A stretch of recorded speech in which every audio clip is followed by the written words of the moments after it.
Un vieil arabe, avant de mourir, veut partager son troupeau de 17 chameaux entre ses 3 fils, de façon que l'aîné ait la moitié, le puîné le tiers, le benjamin le 9e. Hélas, 3 fois, hélas, 17 n'étant pas divisibles ni par 2, ni par 3, ni par 9, les 3 frères décident de s'en remettre au vieux sage du village pour effectuer le partage. Comment celui-ci va-t-il s'y prendre pour effectuer le partage sans que les frères ne se fâchent? Il se trouve que le vieux sage possède précisément un chameau. Il l'ajoute aux 17 du vieillard, ce qui fait donc un total de 18.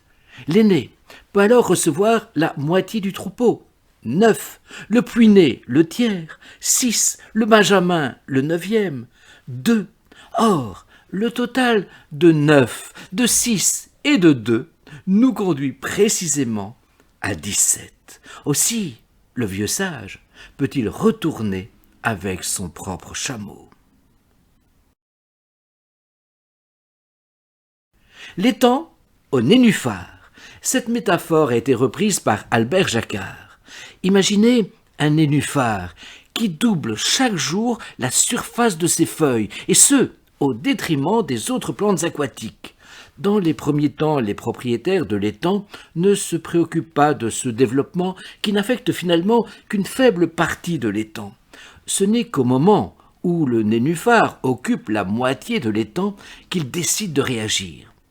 De combien de temps alors dispose-t-il avant que le nénuphar recouvre tout l'étang?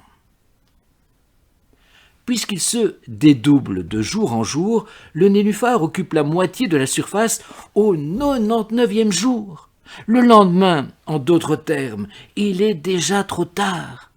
Au 95e jour, par exemple, il occupe un peu plus de 3%, ce qui semble tout à fait ridicule.